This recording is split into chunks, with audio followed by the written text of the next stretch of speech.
이사야 25장 1절에서 5절까지만 읽겠습니다. 1절에서 5절까지만. 백날 다녀도 헛고생이라는 이야기인데요. 저도 그렇고 우리 모두가 백날 해도 이렇게 꽝인 사람 있잖아요. 하기는 열심히 하는데 내 꽝인 사람, 그런 인생이 안 되었으면 좋겠어요. 우리가 뭐 할 때마다 열심히 하는데 백날 해도 소용이 없는 사람. 하여튼 오늘 스스로를 보고 나는 왜 안 되지? 다른 게 아니라 세상에 많은 것도 있지만 하나님과 관계에서 그 문제에 대해서 스스로가 자문자답할 수 있기를 주님의 이름으로 부탁드립니다. 25장 1절부터 5절까지 한 절씩, 길지 않으니까 다 같이 그냥 합독하겠습니다. 시작.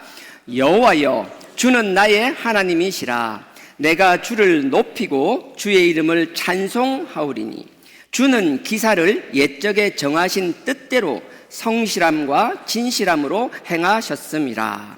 주께서 성읍으로 무더기를 이루시며 견고한 성읍으로 황묵해 하시며 외인의 궁성으로 성읍이 되지 못하게 하사 영영이 건설되지 못하게 하셨으므로 강한 민족이 주를 영화롭게 하며 포악한 나라들의 성읍이 주를 경외하리이다. 주는 포악자의 기세가 성벽을 충돌하는 폭풍과 같은 때에 빈궁한 자의 보장이시며 환난당한 핍박한 자의 보장이시며 폭풍 중에 피난처시며 폭양을 피하는 그늘이 되셨사오니 마른 땅에 폭양을 재함같이 주께서 의인의 혼화를 거치게 하시며 폭양을 구름으로 가리움같이 포악한 자의 노래를 낮추시리이다. 아멘. 좀 전에 얘기했던 것처럼 이건 이사야의 묵시록이라고 하는데 뭐 중요한 거 아니에요. 종말에 대해서도 중요하지 않아요. 근데 저는 항상 목사니까 항상 그래요. 주일날 예배 딱 마치자마자 주일 저녁 되면 항상 하는 건 그래요. 끝나자마자 이제 좀 쉬어야지가 아니라 누구나 설교자는 마찬가지예요. 다음은 뭐 하지? 다음 설교 뭐 하지? 정말 그래요. 항상 똑같아요. 다음 설교 뭐 하지? 본문 정해져 있잖아요. 알아요. 본문 정해져 있어요. 근데 제가 항상 느끼는 건 여러분들 그거 아시잖아요. 성장하면서 느끼는 것 있잖아요. 같은 일을 쭉 반복하다 보면 운동선수가 그런 이야기를 많이 하더라고요. 예전에 정확하진 않은데 그 운동선수가 이런 이야기를 했어요. 자기가 프로축구에 가서 연봉을 이제 처음에 시작하면 뭐 몇천만 원부터 시작하잖아요. 작게는 2천만 원, 3천만 원 이렇게 시작합니다. 시작하다 자기가 이제 억대 연봉을 받기 시작하고 2억, 3억, 4억 계속 연봉이 이제 늘어나갔어요. 그러다가 이제 수억대 연봉을 받는다라는 건 나름대로 프로축구 선수 중에서도 자기 팀 내에서도 어느 정도 자기가 입지가 단단하고 어느 정도 실력이 있다라는 걸 돈이 증명하는 거잖아요. 프로는 돈으로 증명하는 거거든요. 그 사람이 아무리 뛰어난다 하더라도 그 사람이 연봉이 작으면 자기 혼자 뛰어난 거지 객관적으로 인정을 못 받는 거라고요. 어쨌든 이렇게 인정을 받기 시작하는 거예요. 처음에는 마냥 열심히만 하고 있는데 어느덧 자기가 수억대의 연봉을 받으면서 이제 들어오는 신입 프로 선수들 있잖아요. 이제 아마 고등학교를 졸업하건 대학을 졸업하건 이제 막 프로 선수가 되는 선수들, 그런 선수들을 쭉 보면서 생각했대요. 예전에는 안 보였는데 자기가 어느 정도 그 사기에 도달하니까 누구나 똑같잖아요. 처음 들어와서 자기가 보세요. 프로 축구 선수가 된다는 건 쉬운 게 아니래요. 그 많은 아마추어 팀들이 있고 대학팀이 있고 고등학교 팀들이 있는데 그 중에서 정말 에이스 중에 에이스들만 프로에 들어오는 거예요. 그러면 자기는 정말 잘한다고 생각하는데 정작 프로에 들어오면은 처음에 프로에 들어오자마자 두각을 나타내는 선수들도 있긴 있죠. 근데 그런 선수는 정말 드물다. 1000명에 1명도 안 된다라는 거예요. 나머지 선수는 딱 프로에 들어오자마자 절망감을 느낀다라는 거예요. 자기 딴에 좀 한다고 생각했는데 막상 들어와서 공을 주고받고 팀 전술대로 움직이고 하니까 자기의 존재를 초라함을 그때 깨닫는 사람들이 많다라는 거예요. 그것뿐만 아니라 자기가 이제 그 선수들이 성장하는 과정들이 있잖아요. 근데 자기가 볼 때 시행착오, 저렇게 하면 안 되는데, 저렇게 하면 안 되는데, 근데 참 신기한 거는 아무리 조언을 해주고 하더라도 안 듣는다라는 거예요. 자기 확신이 있으면 그냥 그대로 그렇게 한다라는 거예요. 그렇게 이제 쭉 성장하는 거죠. 어느덧 그렇게 성장하다가 이렇게 얘기하는 거예요. 어느 정도 성장하는 사람들이 있는데 결국은 몇천만 원짜리 연봉을 넘어서는 선수와 그 몇천만 원 단위, 4천만 원, 5천만 원, 5, 6천만 원을 넘지 못하고 거기서 도태되는 선수와의 차이는 다른 게 아니고 기술의 차이인데 정확하게 숫자는 기억나지 않아요. 근데 제가 정확하게 기억나지 않는데 대충 한 30가지 같은 얘기를 들었어요. 정확하진 않습니다. 자기가 이제 할 때 30개 정도를 내가 임의로 정할게요. 30개 정도의 기술을 쓰는 선수는 프로 축구 선수 중에서 3, 4천만 원만 받는, 프로에 들어올 정도 되면 한 30가지 기술은 다 한다라는 거예요. 근데 그러면 3천만 원짜리 선수와 1억짜리 선수와 3억짜리 선수와 5억짜리, 10억짜리 선수의 뭔가 하면 결국은 기술이 30것까지는 비슷하게 올라가는데 그 다음부터는 하나하나 올라가기가 그렇게 쉽지 않다라는 거예요. 30가지 기술을 가진 선수가 연봉 3, 4천만 원 밖에 못 하는데 3, 4천만 원 밖에 받지 못하는데 35가지 정도, 한 4, 5가지의 더 기술을 가진 것 밖에 없는데도 불구하고 그 몇 가지의 기술 때문에 그 사람의 연봉이 5억이 되기도 하고 10억이 되기도 하고 그렇게 된다라는 거예요. 그러면 그 30가지 기술과 35가지 기술 차이가 뭔가 하면은 빨리 올라오는, 물론 타고난 재능은 뭐 어쩔 수 없는 거 당연한 이야기고요. 나머지 재능을 넘어서는 자기 노력을 이야기하는 거예요. 노력을 하는 사람들 같은 경우에는 최단기간에 그 과정을 빨리 길을 찾아서 쫓아오는 사람이 있는 반면에 우왕좌왕하면서 그까지 오지 못하고 도태되는 선수들이 있다라는 거예요. 저는 그런 이야기를 들을 때마다 저에게 항상 접목하거든요. 아, 하나님, 이렇게 많은 사람들이 하나님을 찬양하고 하나님의 말씀을 전거하고 목회를 하겠다고, 저도 목회를 하려고 해봤었잖아요. 정말 밑바닥에서 개척한다고 지금 여러분들 얘기 다 했지만 정말 제 개척할 때 그 밑바닥 생활은 다 이야기 못했어요. 제가 우스갯소리처럼 친구들한테 얼마 전에 그 이야기를 했거든요. 그때 이제 요번에 이제 연락이 왔어요. 뭐 이제 추석이니까 만나자 뭐라 하는데 제가 만날 수는 없는 상황이고 그냥 이런저런 이제 이야기를 주고받다가 야, 지금은 담임이 됐는데 차라리 옛날에 개척 준비할 때 그때가 나았던 것 같다. 2010년 뭐 전후로 해가지고 뭐 그때 그런 이야기를 했어요. 그러니까 친구가 가는데 야, 기억하더라고요. 제가 그때 한겨울이었는데 제가 친구들한테 이제 카톡으로 이제 사진을 보냈는데 그런 거예요. 사진을 보냈는데 이렇게 목줄이를 쭉 하고 있는데 목줄이 여기가 고드름처럼 얼음이 얼어 있고요.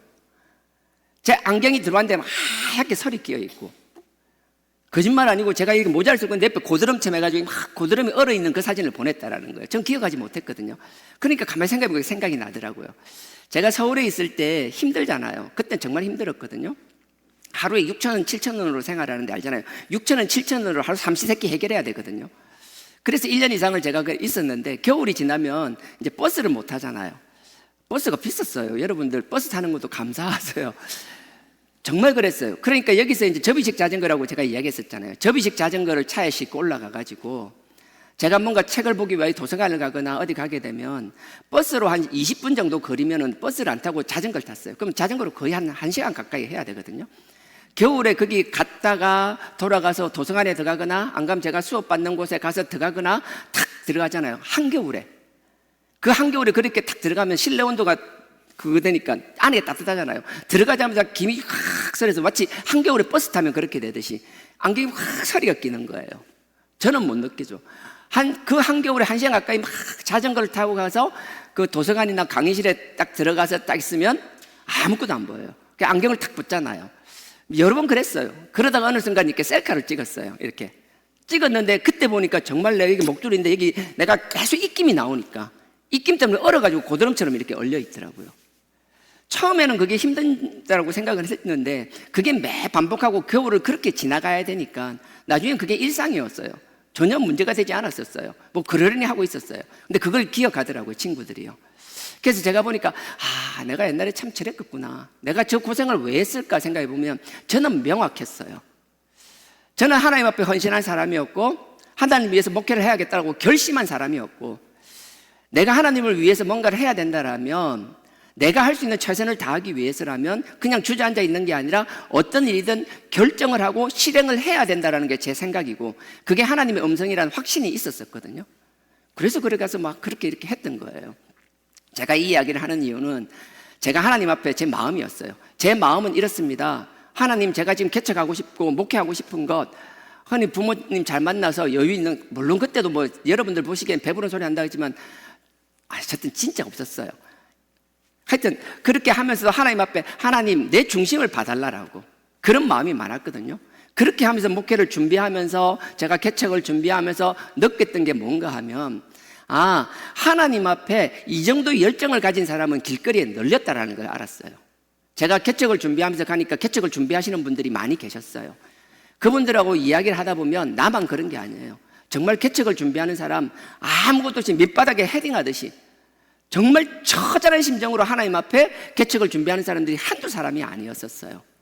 그걸 느꼈죠. 제가 느낀 게 아니라 이제 피부로 느끼고 알게 된 거죠. 그다음부터는 제가 생각했던 게 하나님, 저의 열심뿐만 아니라 하나님 앞에 제가 무엇을 잘해야 되는지, 내가 무엇을 준비해야 되는지, 내가 하나님 앞에 무엇이 부족한지 그걸 자꾸 물어보게 되더라고요. 제가 여러 번 이야기했잖아요. 어떤 일이든 목회자든 무엇이든 여러분들 삶의 자리에서 여러분들 스스로를 객관화할 수 있어야 된다라고. 하나님께 영광 돌리는 것은 마음만으로 돌리는 것이 아니라 하나님이 이 세상을 만드시고 우리에게 맡기셨잖아요. 맡겼기 때문에 이걸 통치하고 관리하는 것은 세상 사람의 몫이 아니라 이 자리에 있는 하나님을 우리의 주인이라고 고백하며 우리가 하나님의 아들이라고 믿는 그 믿음 속에 살아나가는 우리에게 맡긴 것이라고요. 그러니 세상에서는 뭐 어떻다, 지금 세대의 가치관이 어떻다 상관없이 항상 우리는 주인의식을 가지고 세상에서 살아나가야 하는 것이라는 거예요. 그게 주인의식이거든요. 그래서 그런 의식을 가질 때 객관화는 정말 필요한 것이고요. 하나님께 영광 돌릴 뿐만 아니라 하나님이 주어진 사명을 감당하기 위해서는 내가 하나님 앞에 무엇을 할 수 있는지, 무엇을 할 수 없는지, 할 수 없다면 이 일을 어떻게 해야 될 건지 끊임없이 하나님 앞에 묻는 것, 그게 우리의 기도 제목 중에 하나가 반드시 되어야 된다는 거예요. 추상적으로 마냥 기도하는 것이 아니라 하나님 앞에 구체적으로 기도할 수 있는 것.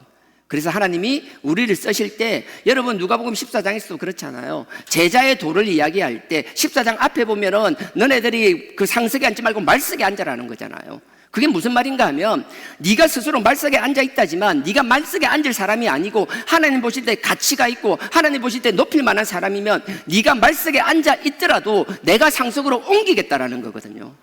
네가 먼저 높은 자리에 앉아 있다 밀려나는 부끄러움을 당하지 말라는 거예요. 그건 자기 객관화예요.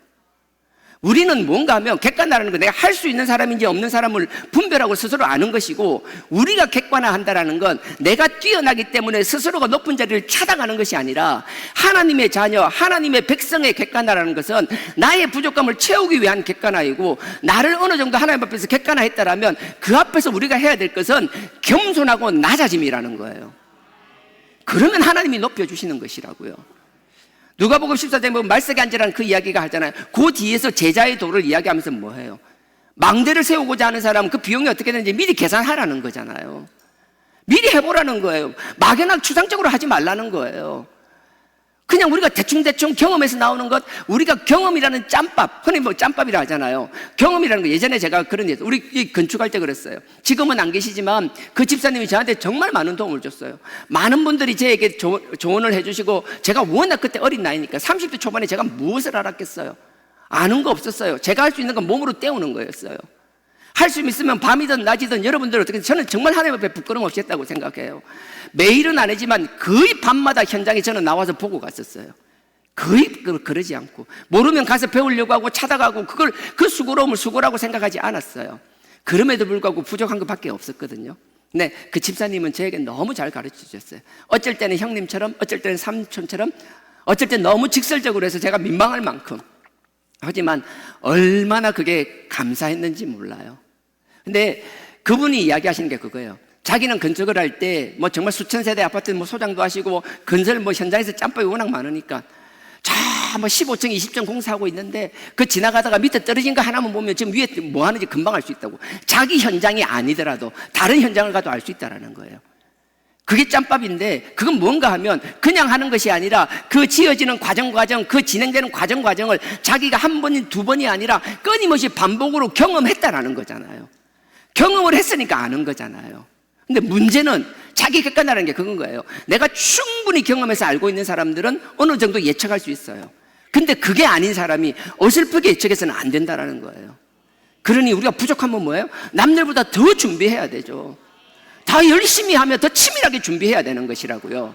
그게 제자의 길이라고 말씀하시는 거예요. 나중 누가복음 14장 보십시오. 그 말석에 앉으라는 그 이야기부터 시작해서 마지막에 이 제자의 도를 이야기할 때 그게 다른 이야기가 아니에요. 다 연결되는 하나의 이야기라고요. 전쟁도 마찬가지예요. 내가 전쟁을 한다면 상대방의 전력을 먼저 알아야 되고, 상대방의 그 군인 숫자를 알아야, 병력을 알아야 되는 것이고, 우리가 그렇게 함으로 해서 끊임없이 우리를 자기 객관화할 수 있는, 여러분들 분명히 얘기합니다. 제가 말하는 객관화는 세상적으로 말하는 그런 객관화가 아니에요. 객관화는 하나님이 나를 쓰시고자 한다라는 그 사명과 확신이 있다라면 내가 하나님이 주신 그 사명을 감당하기 위하여. 제가 이 이야기를 이렇게 뭐 장황하게 한 이야기는, 제가 이제 항상 이야기했잖아요. 주일날 끝나자마자 항상 다음 설교 뭐 하지? 다음 설교 뭐 하지? 저는 똑같아요. 본문이 정해지도 그게 아니라 그 본문 가운데서 내가 알지 못한, 이미 저는 그런 게 있어요. 아직도 성장하는 과정이니까 이미 내가 안다라고 생각하는 게 아니라 기존에 내가 안다라는 건 당연한 거고, 내가 놓친 것, 내가 모르는 것, 내가 빠진 게 뭔가 계속 그것만 찾으려고 하는 거예요. 저는 월, 화, 수요일은 거의 그것만 하는 것 같아요. 다른 거 안 해요. 계속 그걸 해요. 이제 그러다 보면은 하나님께서 나의 부족함을 주시는 거죠. 하여튼 이 이야기를 하다 보니까 갑자기 약간 또 그 생각이 나는데, 막 중구난방해서 죄송합니다. 작년 봄이었던 것 같아요. 작년 봄에 이 본문은 아닌데, 이제 신학교를 졸업하고, 어떤 신학교를 나왔는지 모르겠는데 신학교를 졸업하고 그다음에 목사 안수를 받은 분이 이제 저한테 그런 이야기를 했어요. 막 이야기하다가 뭐 세대주의에 대해서 막 이런 이야기를 하더라고요. 그래서 얘기를 들어보니까 뭘 이야기하려는지 저는 알겠더라고요.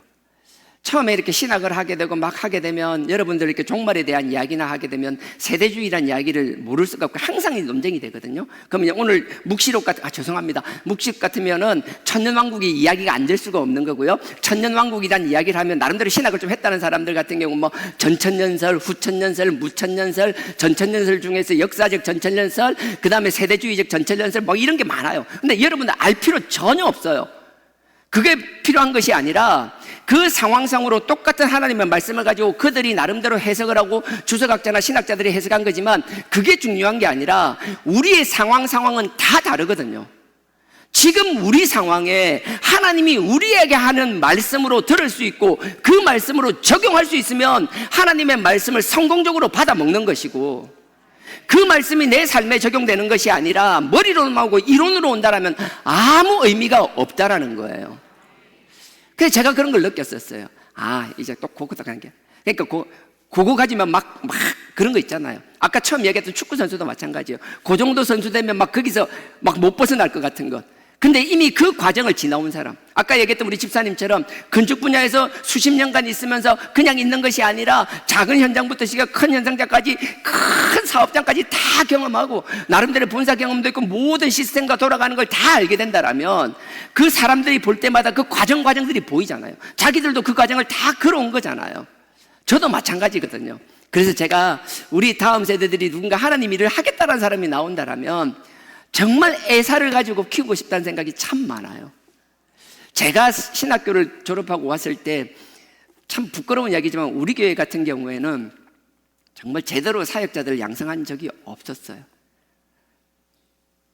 뭔가 좀 잘할 때부터 체계적으로 하고, 우리 그런 거 있잖아요. 군대를 가더라도 보직이 있잖아요. 군대 간다라고, 죄송합니다 여자분들, 회사도 마찬가지예요. 회사 가도 보직이 다 똑같은 거 하지 않잖아요. 다 달라지잖아요. 그리고 그 보직에 대해서 특화시키잖아요.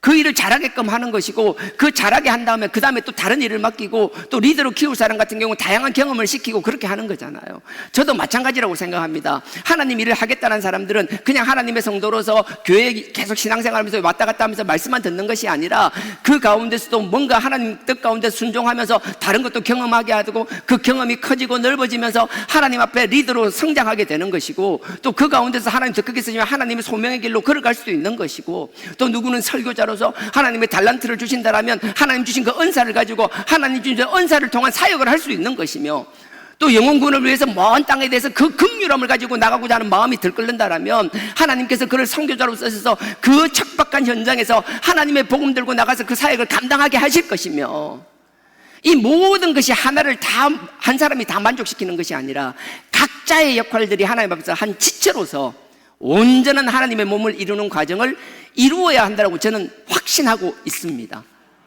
교회는 당장 그렇게 하지 못하더라도 그렇게 하기 위하여 그런 방향으로, 그 방향을 추구하며 나아가야 되는 것이 하나님의 신앙 공동체라고 저는 믿고 있습니다.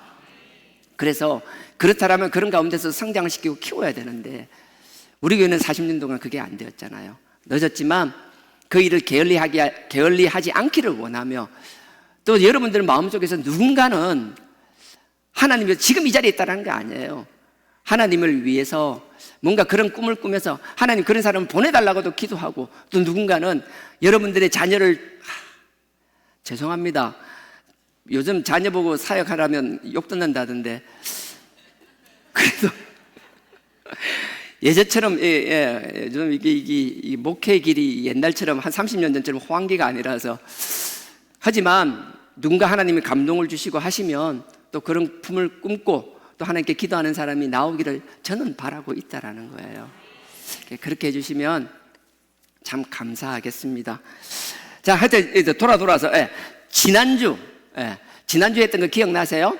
하나님께서 세상을 흔드셨어요. 하나님이 여호와의 날, 심판의 날이 되면 모든 것을 리셋한다 그랬어요.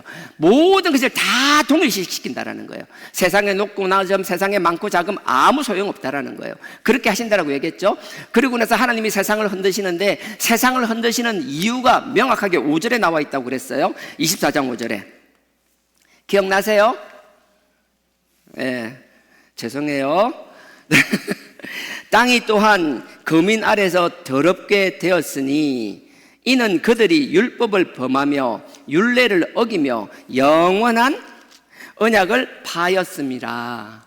이건 기억나세요? 하나님의 율법과 율례를 이야기하면서, 율법은 하나님의 말씀 모세오경을 말하고 더 크게 말하면 하나님의 성경을 말하는 것이고, 율례는 새기다라는 뜻에서 나왔다. 새겼다라는 건 지난번 여호수아를 이야기하면서 얘기했죠. 여호수아가 가나안 땅에 입성할 때 가장 먼저 한 것이 여리고성을 치는 것이었고, 그 위에 아이성을 가서 그 다음에 아이성을 바로 가서 쳐야만 했던 이유는 세겜으로 가서 하나님의 비석을 세우고 그게 말씀을 새겨야 한다라는 것. 하나님이 끊임없이 이스라엘 백성들에게는 말씀을 너희가 하는 게 아니라 그 돌에 새겨서, 그것도 하나님께서 축복의 산인 그리심산이 아니라 그 저주의 산에다가 그 돌을 새겨서 너희들이 힘들 때마다 다른 것을 보는 것이 아니라 나의 말씀을 기억하라는 거예요. 나의 뜻을 기억하라는 거예요. 그러니 우리가 문제가 있을 때마다 가장 먼저 우리가 해야 될 것이 뭔가 하면 하나님 말씀 앞으로 나아오는 거예요. 기도도 정말 중요합니다. 반드시 해야 됩니다. 하지만 말씀 없는 기도는 자기 생각대로 하는 중언부언이 될 가능성이 너무 크다라는 거예요. 우리가 하나님의 말씀이 있어야지 하나님의 뜻을 알게 되는 것이며, 하나님 앞에 무엇을 알아야 되는지 말씀을 통해서 알 수 있다라는 거예요. 그러니 우리가 급할 때는 하나님 앞에 부르짖어야 되죠. 절박할 때는 살려달라고 얘기해야 되죠. 우리가 물에 빠져서 죽게 됐는데 옆에 사람이 지나가면은 그냥 살려달라고 비명을 질러야 될 거 아닙니까? 근데 물에 빠져 죽게 됐는데 사람이 지나가는데 살려달라고 비명을 지는 게 아니라, 저기요, 내가 여기 어떻게 하다 보니까 어떻게 해가지고 실수를 어떻게 해가 몇십 분 못 채 어떻게 여기 빠져가 어떻게 되고 내가 이 상태로 뭐 빠져 있었고 이제 막 숨이 차고 물을 마시고 내가 한 1, 2분만 더 있으면 막 죽을 것 같고, 장황하게 이런 식으로 설명할 사람이 누가 있냐라는 거예요. 그때는 살려달라고 명확하게 얘기해야 되는 거예요. 우리가 하나님 앞에 죽게 되었을 때는 부르짖는 게 맞아요. 우리가 큰 사고 나서 응급실 가면 그 담당 의사나 간호사들이 처음 들어가면 환자한테 가고 나서 물어보고, 환자분 큰일 났네요. 큰일 다치겠네. 옷을 해야 되는데 환자분이 뭐 옷을 제가 좀 이렇게 벗어도 되겠습니까? 뭘 해도 되겠습니까? 그럴 거라고 아니에요. 그냥 가위로 막 잘라요. 살리기 위해서 막 그렇게 하는 거라고요. 다급할 때는 절차고 예의가 없어요. 살리고 봐야 되는 거예요. 하지만 그런 상황은 어쩔 수 없지만, 우리가 하나님 앞에서 우리가 목숨을 살려주셨고 이제 하나님 앞에서 재활의 과정이라잖아요. 하나님 앞에서 이제 성장의 과정, 성화의 과정을 걸어야 되는 우리는 마냥 매번 그렇게 할 수 없다라는 거예요.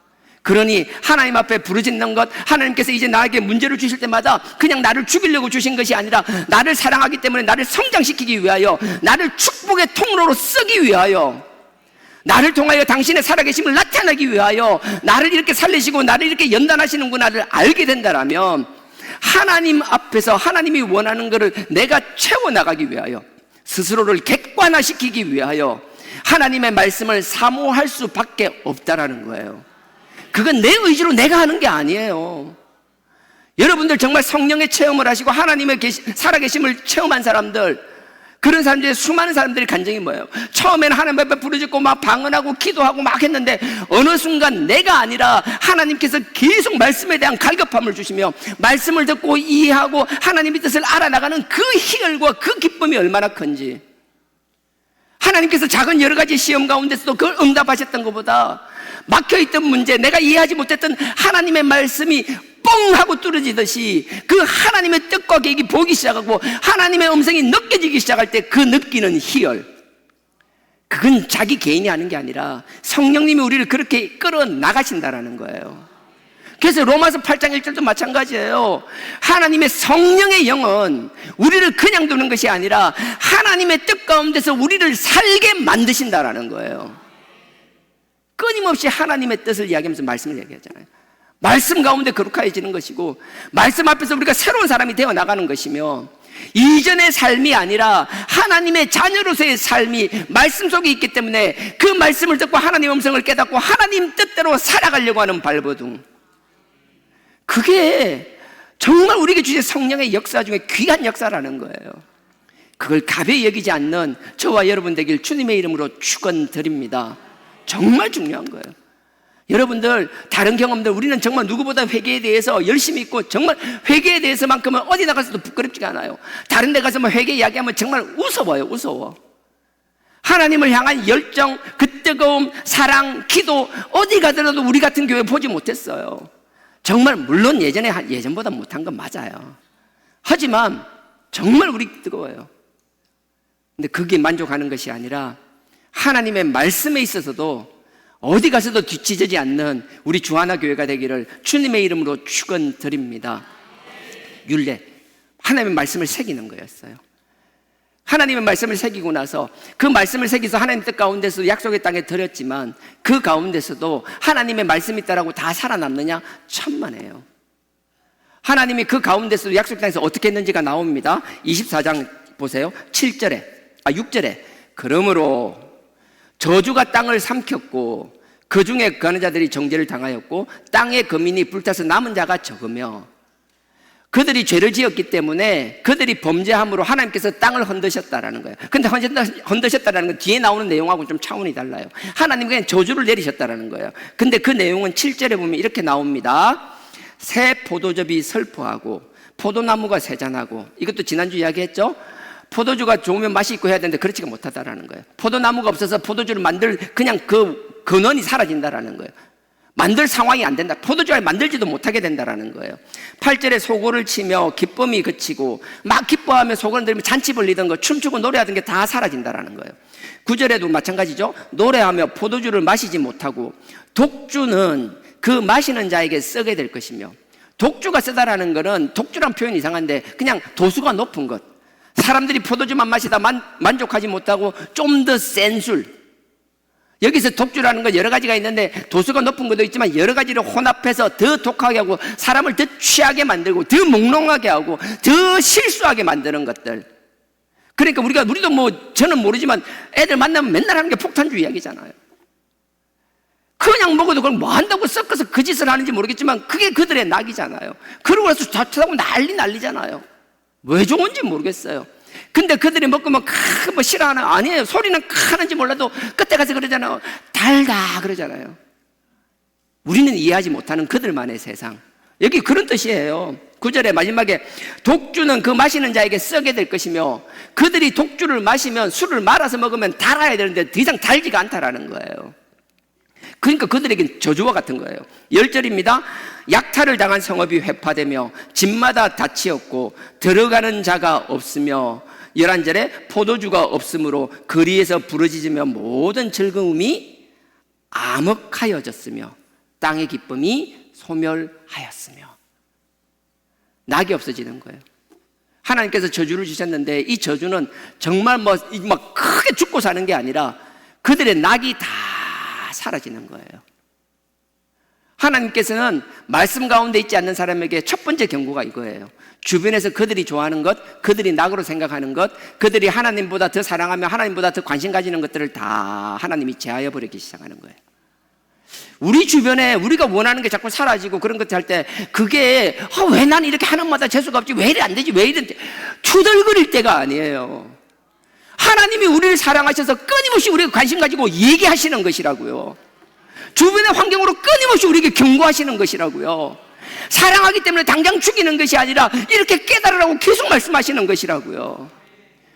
그러니 왜 자꾸 나는 낙이 사라지지, 왜 즐거운 일이 사라지지? 아니요, 그 원망할 때 아니에요. 하나님이 나를 사랑하신다는 걸 깨달을 수 있기를 주님의 이름으로 축원드립니다. 그리고 나서 보십시오. 이제 13절. 세계 민족 중에서 이러한 일이 있으리니 곧 감람나무를 흔든 같고 포도주를 거둔 후에 그 남은 것을 주운 같으니라. 레위기 19장에서 그 이야기를 하잖아요. 남겨주는 것, 모퉁이를 남기고 포도주를 남기는 것, 이삭을 남기는 것, 그것을 지금 말씀하시는 거잖아요. 이런 상황 속에서도 너희들은 재앙이 아니라 남겨두겠다라는 거예요. 죽이지 않고 남겨두겠다라는 거예요. 나는 이 소망이 여러분 가운데, 저부터 시작해서 우리 가운데 확실하길 주님의 이름으로 축원드립니다. 어려움이 있고 고난이 있을 수는 있겠지만 하나님의 어려움과 고난 속에서 우리를 깨닫게 하기를 원하는 건 우리를 남겨두시고 우리를 통하여 역사하시기를 원하시기 때문이라는 거예요. 그 어려움 가운데서 누군가는 하나님의 뜻으로 깨닫고 그 가운데서 하나님께 감사하며 하나님 앞에 살기 위하여 발버둥치며 그 십자가로 나오는 자가 있는 반면, 누군가는 그 자리에 앉아서 원망하며 불평하며 남의 탓하며 그냥 다른 사람과 다투며 멱살 잡는다고 허송세월하는 사람이 대부분이라는 거예요. 끊임없이 누구 때문에, 무엇 때문에, 사람 탓, 세상 탓, 온갖 탓, 이 탓, 저 탓만 하고 있는 것.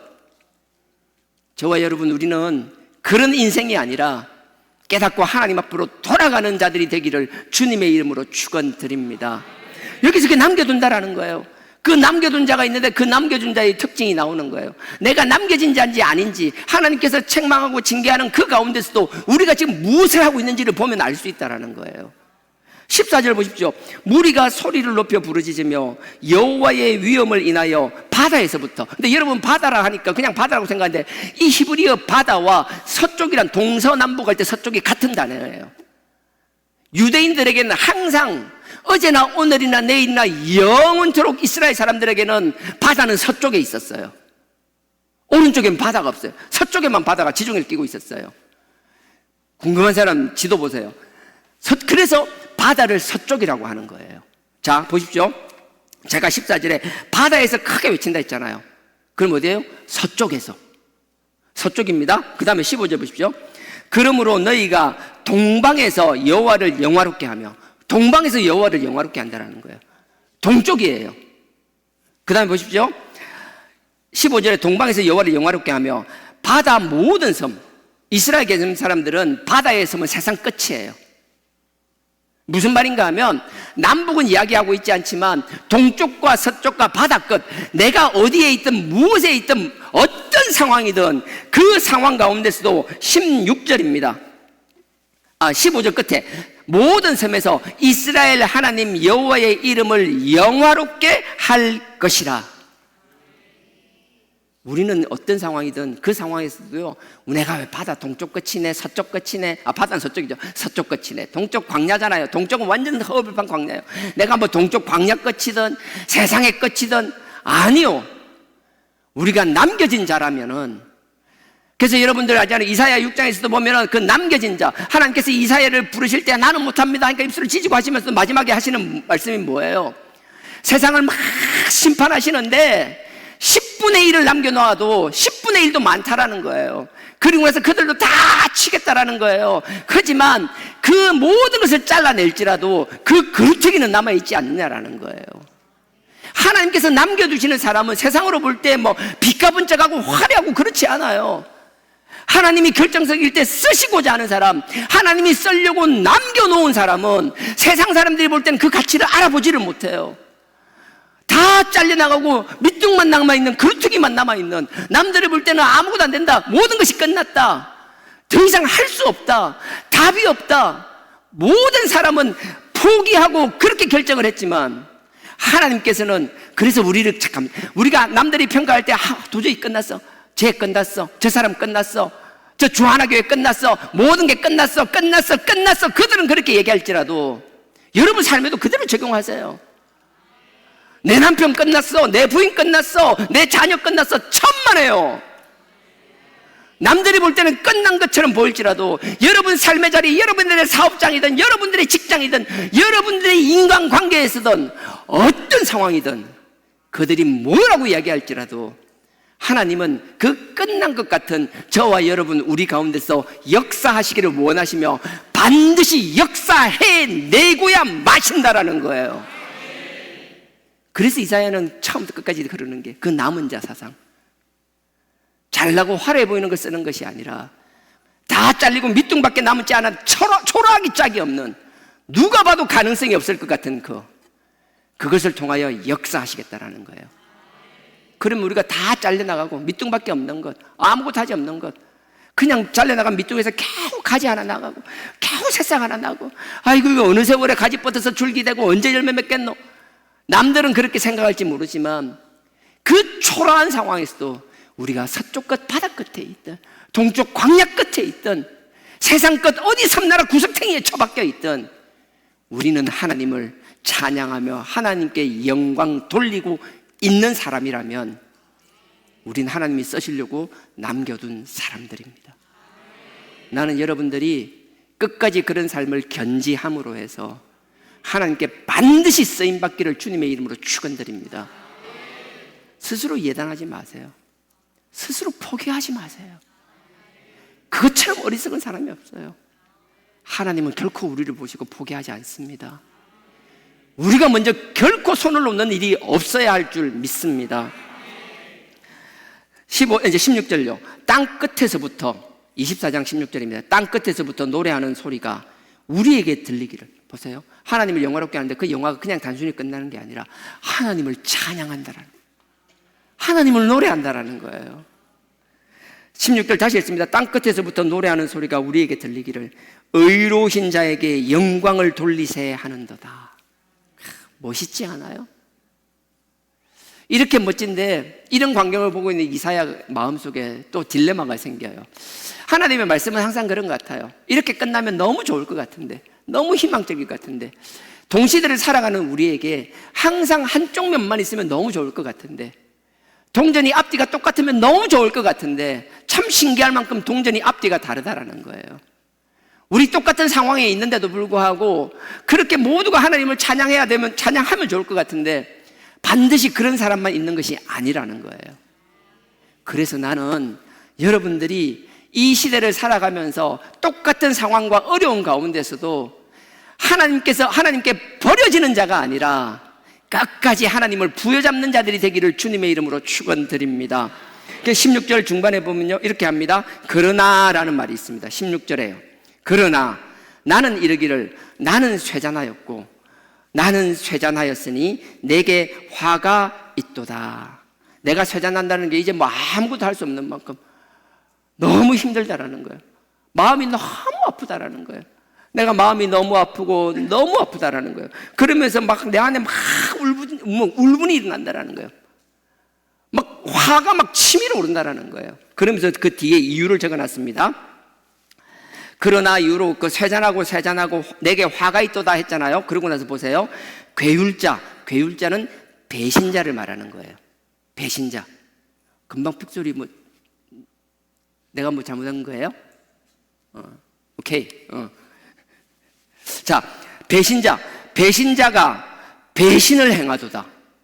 근데 모든 게 찬양하면 좋을 것 같아요. 남은 자가 그러면 좋을 것 같잖아요. 근데 그렇게 하는 사람이 있는 반면에 또 누군가는 그 살아남은 가운데서도 하나님을 찬양하지 못하고 하나님을 배신하는 자가 있다라는 거예요.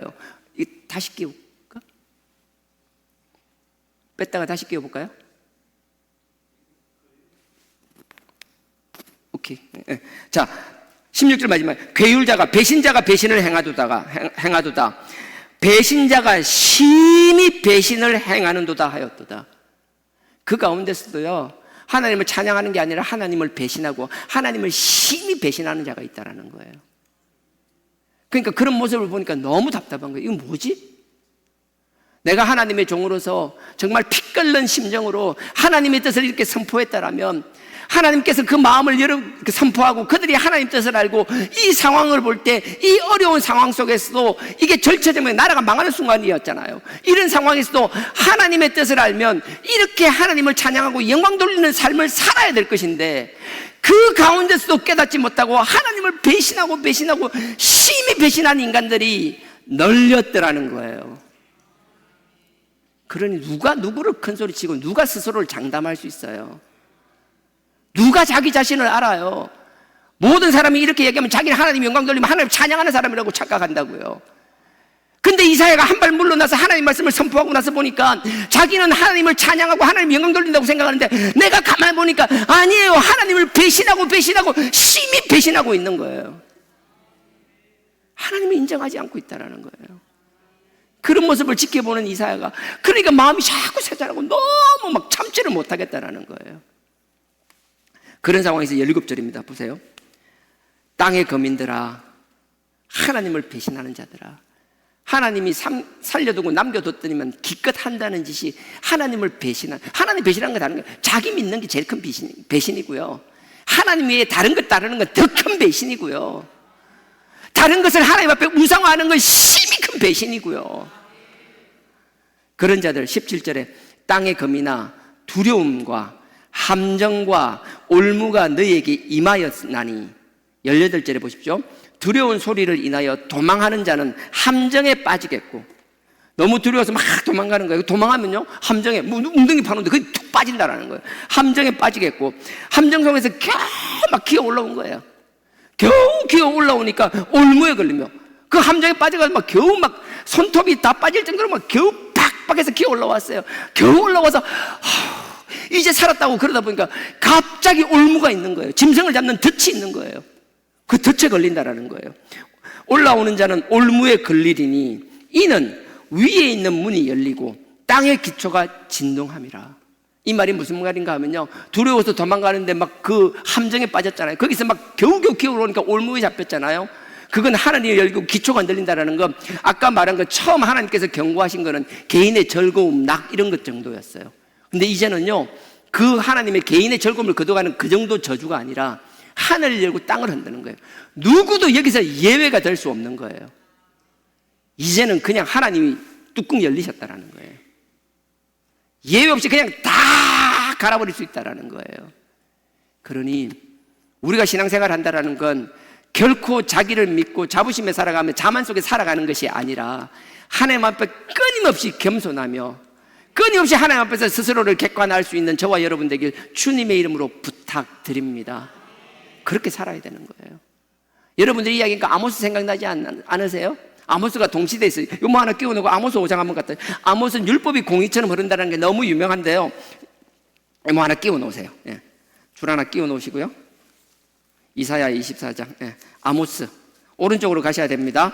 호세아, 요엘, 아모스입니다. 아모스 5장 19절.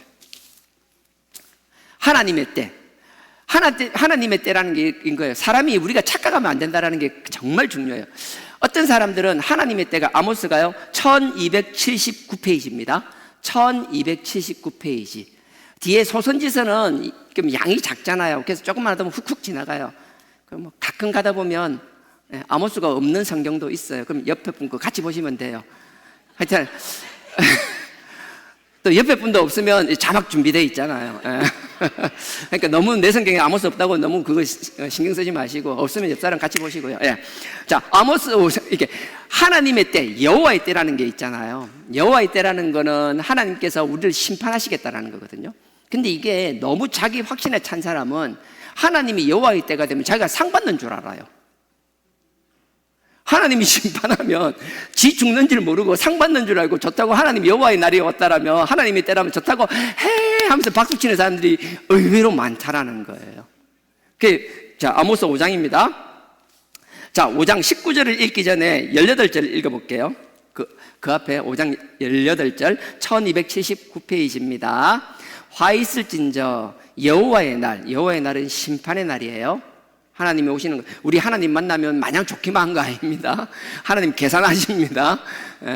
자, 화 있을진저 18절 여호와의 날을 사모하는 자여, 너그가 웃자여 여호와의 날을 사모하느뇨. 좀 궁금한 거예요. 너가 왜 여호와의 날을 사모하는데? 너가 왜 기다리는데? 그러니까 그 날은 어둠이요 빛이 아니라. 네 여호와의 날 되면 니한테 빛이 아니야. 그날은 니한테 어둠의 날이야. 그건 네 상 받는 날이 아니고 그날 내한테 매 맞는 날이야. 숙제도 안 한 게 숙제 검사하는 날 왜 그래 좋아해? 지금 숙제도 안 해놓고 숙제했다고 착각하고 있는 거예요. 알고 보면 지가 숙제가 뭔지도 몰라. 하나님이 하라는 숙제는 안 하고 지 기준에서 지 하고 싶은 거 해놓고 숙제했다고 착각하는 거예요. 이게 자기 확신해서 지 잘났다고 이렇게 신앙생활하는 사람이 천지백갈입니다. 나는 여러분들이 그 천지백갈이 안 들어가기를 주님의 이름으로 축원드립니다. 이런 사람들이 많다라는 거예요. 이거 환장하네, 그죠? 19절입니다. 보세요. 이런 인간들이 보면 이런 인간들이 어떻게 되는가 하면 지 나름대로 장기가 많아서 지 나름대로 뭐 하는 것마다 잘 됐다 생각해요. 근데 천만에요. 쓰레기차 피하다가 똥차 만나는 거예요. 딱 그거예요. 여기 딱 19절요. 19절은 정확하게 이야기합니다. 쓰레기차 피하다가 똥차 만난다. 19절 보세요. 마치 사람이, 그 18절 제가 이야기했습니다. 마치 사람이 사자를 피하다가, 사자는 큰 광야 들판에 있어요. 사자를 저 앞에서 사자 늦게 봤으면 큰일 날 뻔했네. 와, 사자 있네. 돌아가야지. 돌아가요. 어색한 저 산길로 돌아가요. 근데 그 다음 보세요. 사자를 피하다가 곰을 만났거니와 곰을 만났거니와. 그러니까 사자를 피하 큰일 났다. 제스 하나님 감사합니다 하고 다 숲길로 가는 거예요. 그런데 막 갑자기 곰이 팍 튀어나오는 거예요. 놀래. 그러면 나 살려라고 막 죽을 둥 살둥 막 달렸어요. 막. 기도 안 들어보고 미친듯이 달려 집에 딱 들어왔어요. 집에 들어와서 문을 팍 닫았어요. 그러고 나서 트라이, 여러분 아세요? 트라이, 벽에다 손 팍 치는 거. 이거 알면 환갑 지난 사람들이에요. 트라이 벽 치는 거. 안도감에 트라이 하면서 벽에 손을 팍 댔어요. 어떻게 됐죠? 뱀 독사에 물려가 뒤진 거예요. 그냥 이거 보세요. 19절 처음부터 다시 읽겠습니다. 마치 사자를 피하다가 곰을 만나거나 혹 집에 들어와서 벽에 대었다가 뱀에 물림 같도다. 여호와의 날, 하나님의 날. 그래서 제가 참 무서워요. 우리가 구원의 확신, 그 확신을 가지고 살아가는 건 너무 감사하고 좋은 일이에요. 근데 정말 그 구원의 확신과 믿음의 확신이 있는 사람은 성령이 우리를 그냥 두지 않아요. 그 믿음에 있는 사람들은 하나님이 우리를 거룩하게 하시며 하나님이 우리의 거룩함을 원하는 것을 알게 하시고 깨닫게 하시고 우리를 말씀 앞으로 나아가게 하며 우리의 삶이 끊임없이 하나님이 싫어하는 일들을 멀리하며 우리가 어쩔 수 없이 짓는 그 자범죄들을 그 아들의 핏값으로 지금도 선명한 그리스도의 그 십자가의 그리스도의 보혈로 계속 끊임없이 회개하는 삶을 살게 만든다라는 거예요. 우리가 그렇게 힘든 삶을 끊임없이 계속 회개하는 이유가 뭐예요? 우린 그 확신과 자만으로 살아가려고 하는 것이 아니라는 거예요. 우리가 잘못된 선택일 수도 있어요. 나는 우리가 100% 맞다고 생각 못하지만, 하지만 하나님 앞에 우리가 회개를 많이 했다고 하나님의 벌 받을 일이 뭐가 있냐라는 거예요. 하지만 그 확신 속에서 살아가다가 자기는 여호와의 날이 밝은 날이고 선물 받는 날이고 숙제 검사하면 칭찬받는 날이라고 자기만의 착각 속에서 그렇게 철떡같이 믿고 살아가다가 정작 그들에겐 빛의 날이 아니라 어둠의 날이요 심판의 날이요 매맞는 날이면 어떡할 거냐라는 거예요. 그 자기 확신 속에서 살아가다가 사자를 피했는데 곰이 나타나고 곰을 피해서 도망갔는데 집에 갔는데 집에서 자기 집안에서 뱀에게 물리는 그런 어리석은 삶인지 누가 장담할 수 있냐라는 거예요.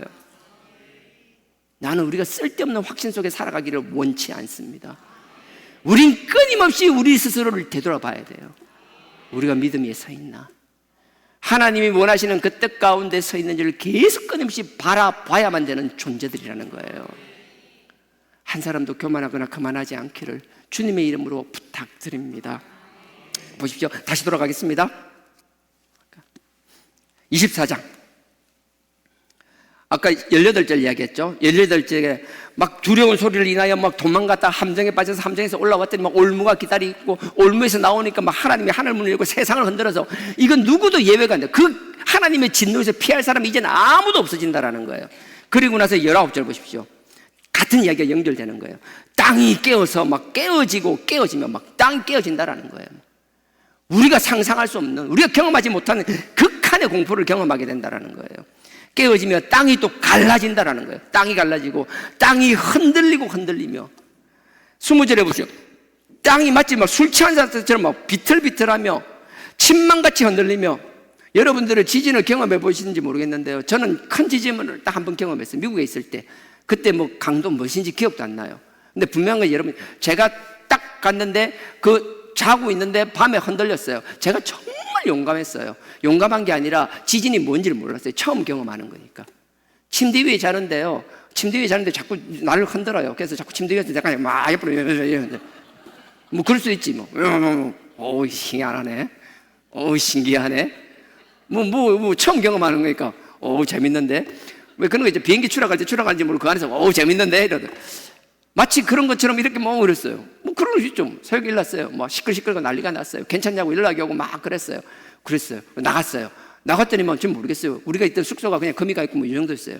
그러더니만 큰일 났다고 앞으로 나가자 해서 날이 밝고 딱 나갔어요. 와, 거짓말 아니에요. 옛날에 큰 목사님 얘기했는데 불과 1km도 안 떨어져 있는 저 앞에 있는 건물이 6층짜리가 이게 누워 있더라고요. 와우. 뭐 집이 막 금이 가고 내리앉고 막 피아노 다리가 막 부러져 있고 뭐 이런 걸 수도 없이 봤어요. 지진이 이런 거구나. 근데 지진은요, 모르고 당하니까 하지, 아는 사람들은 근데 그게 그 정도라면, 이게 그 정도야. 그래도 그들이 막 땅이 갈라지고 이런 건 없었어요. 근데 여기서 하나님은 뭐예요? 하나님께 미련하여 참지 못하고 하나님의 어둠의 날이요 진노의 날임에도 불구하고 자기 혼자 착각에 빠져가지고 그게 밝은 날이고 나에게 상 주는 날이라고 착각하고 살아가고 있는 인간들에게는 땅이 갈라지며 술 취한 사람처럼 흔들리며 우리가 살아서 서 있을 수조차 없는 이런 재앙 속에 빠지는 사람이 한 사람도 없기를 주님의 이름으로 축원드립니다. 이게 그냥 이야기로, 성경에 있는 이야기로 끝나는 것이 아니라 우리 마음속에 하나님이 우리를 사랑하셔서 정말 엄중하게 경고하고 있는 하나님의 경고로 받아들일 수 있기를 주님의 이름으로 축원드립니다. 세상에서 제일 지혜로운 사람이 뭔지 아세요? 학교에서 선생님들이 우리를 사랑해서 계속 이야기하는 것, 그거를 그냥 꼰대라 생각하고 듣지 않는 것, 부모가 우리를 사랑해서 그 삶의 경험 속에서 켜켜이 쌓여있는 그들의 불순종의 결과를 경험했던 그 부모님들이 사랑하는 우리 자녀들만큼은 그 불순종의 길을 걷는 것이 아니라, 그 실패의 길을 걷는 것이 아니라, 그 아프고 쓰디쓴 그 일을 반복하는 것이 아니라 하나님이 준비하신 그 좋은 복들을 누리는 삶을 살기를 원하여 피 끓는 심정으로 절규하듯이 하는 그것들이 귓등으로도 들리지 않는 것처럼, 나는 이 하나님의, 이 절규하는 하나님의 음성이 마치 우리 부모의 잔소리, 주변에 막 널려있는 그 꼰대들의 잔소리처럼 귓등으로 들리는 것이 아니라 우리의 마음속에 새겨질 수 있기를 주님의 이름으로 축원드립니다. 하나님께서 어떤 말씀을 하시고 얘기했잖아요. 이렇게 하면 동에서든 서에서든 세상 끝에서든 하나님을 찬양하고 영광 돌리는 사람들이 있는 반면에, 동일한 상황인데도 불구하고 누군가를 끊임없이 하나님을 배신하며 심히 배신하는 자가 있듯이, 나는 여러분들이 후자에 속한 사람이 저를 포함해서 한 사람도 없기를 주님의 이름으로 축원드립니다. 정말 축복하고 원합니다. 어둠의 길, 그 재앙의 길을 가지 않았으면 좋겠어요. 그래서 20절 끝에 보면 이렇게 나옵니다. 그 위에 죄악이 중함으로 떨어지고 다시 일어나지 못하더라.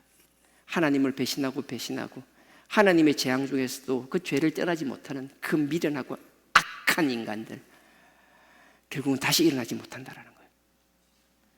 하나님이 기다려주심, 그 인내로 참아주심, 언제까지 멸시하실 거예요? 언제까지 하나님이 참아주실 거라고 생각하세요? 나는 옛날에 기복신앙 보면 다 좋아요. 나는 그거 나쁜 거 아니야. 하나님 복 주시면 복 받아 누려야죠. 나는 그건 뭐라고 하고 싶은 생각 없어요. 무슨 복음이든 축복의 복음이든 무슨 복음이든 하나님께서 주신다는 거 난 다 이루어질 거라고 저는 진짜 철석같이 믿고 있습니다. 하지만 그와 더불어 하나님께서 말씀하시는 이 절규하는 하나님의 그 울부짖음도 함께 선포되어야 한다고 저는 확신하고 있습니다. 우리를 위해 준비하신 저 새하늘과 새 땅이 선포되어야 될 것이며, 순종하지 못하는 자가 영원한 지옥에서 받을 그 형벌도 선포되어야 될 것이며, 축복뿐만 아니라 저주도 선포되어야 될 것이며, 미련하여 우리가 축복 속에 있다고 착각하고 살아가는 것이 아니라 우리도 삐끗하면 저주 속에 빠질 수 있다는 그 경계심으로 살아가기를 주님의 이름으로 부탁드립니다. 온전히 이루었다 함으로 살아가는 것이 아니라 스스로의 부족함을 알기에 항상 하나님 앞에 겸손하고 낮추며 하나님 앞에 자기를 객관화시킬 수 있는 저와 여러분 되기를 원합니다.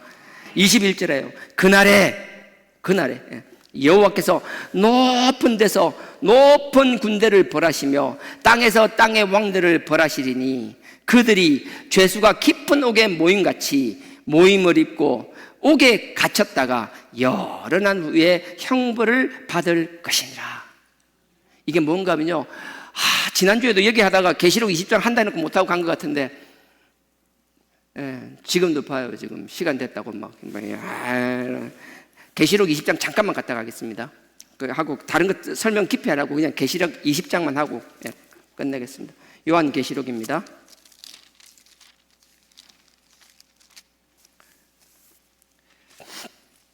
사단은 우리를 그냥 두지 않습니다.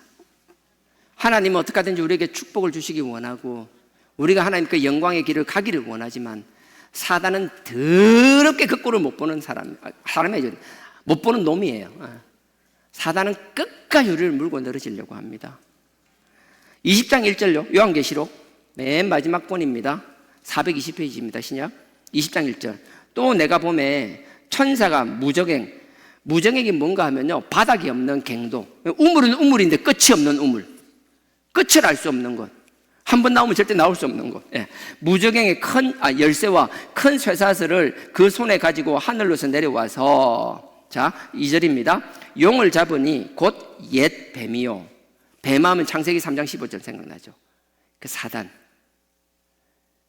그 하와를 꼬셔가 우리 이렇게 인생 꼬이게 만든 그 놈. 자, 곧 옛 뱀이요. 이 옛 뱀이 뭐라고요? 마귀와 사탄은 다른 말 아니죠. 같은 말입니다. 사탄이 마귀입니다. 귀신은 쫄다고 시다발이고요. 자, 마귀요 사탄이라. 그래서 우린 사단인데 다 요즘 개혁개념 나머지는 다 사탄 발음대로 그대로 하죠. 자, 마귀와 사탄이라. 잡아서 1000년 동안 결박하여 무저갱에 던져 잠그고 그 위에 임봉하여 1000년이 차도록 다시는 만국을 미혹하지 못하게 하였다가 그 후에는 반드시 잠깐 노일이라. 이 말이 설명하면 한도 끝 없이 복잡합니다. 처음에 내가 서두에 얘기했던 거죠. 뭐 전천년설, 후천년설, 무천년설, 전천년설, 역사적 전천년설, 세대주의적 전천년설, 복잡합니다. 내가 뭐가 맞다 뭐가 틀리다 이런 소리 안 할 겁니다. 분명한 건요, 사단은 하나님의 권세 속에서 무정하게 갇혔지만 다시 살아나온다라는 거예요. 무슨 말을 하고 싶은가 하면 이게 그 시점이 언제냐, 천년왕국 이후냐 뭐 그전이냐 그 이야기를 하는 거 아니에요. 사단이 없다 끝났다라고 그렇게 쏘가서 살아가지 않기를 주님의 이름으로 부탁드립니다. 사단은 지금도 두 눈 시뻘겋게 뜨고요, 우는 사람처럼 우리 잡아먹으려고 우리 뒤에서 끊임없이 이간질을 하며 끊임없이 내 귀에서 속삭이고 있는 것이라고요. 야, 너 이 정도면 충분해. 이 정도 대체 뭐 한다고 그래. 열심히 회개해. 그리스도 왜 그거 뭐하게 그거. 너 구원은 따놓은 당상이야. 주변에 봐봐. 믿고 구원은 그럼 야 구원받아도 확신하면서 저런 식으로 살아도 되잖아. 다 저렇게 살고 있잖아. 사단의 음성에 절대 쏘가 넘어가지 않기를 주님의 이름으로 부탁드립니다. 사람의 속이김이 아니에요. 사탄은요, 그 뱀은 하와를 속여요. 하와가 멍청해서 속았을 거라고 생각하세요? 아니요. 하와는 우리보다 훨 똑똑해요. 사단은 우리가 상상할 수 없는 방법으로 우리를 교묘하게 유혹해요. 그 유혹에 쓰러지는 사람 한 사람도 없기를 주님의 이름으로 축원드립니다. 그래서 하나님의 복음은 선명하게 선포되어야 되는 것이며, 여러분들은 하나님의 말씀 앞에 벌거벗기진 모습으로 여러분들이 있는 그대로 여러분들의 죄성을 그대로 내어놓고 말씀 앞에 서고 십자가 앞에 서야만 하는 것이라고요. 하나님의 말씀 앞에 십자가 앞에 설 때 스스로에게 분칠하지 마십시오. 하나님 앞에 죄를 자꾸 가리려고 하지 마십시오. 하나님이 원하는 제사는 상한 심령이라고 말씀하셨듯이 우리의 있는 모습 그대로, 우리의 나약한 모습 그대로, 우리의 죄성과 죄를 그대로 하나님 앞에 내어놓고 그 아들의 그리스도의 보혈로 씻기움 받는 저와 여러분 되길 주님의 이름으로 축원드립니다.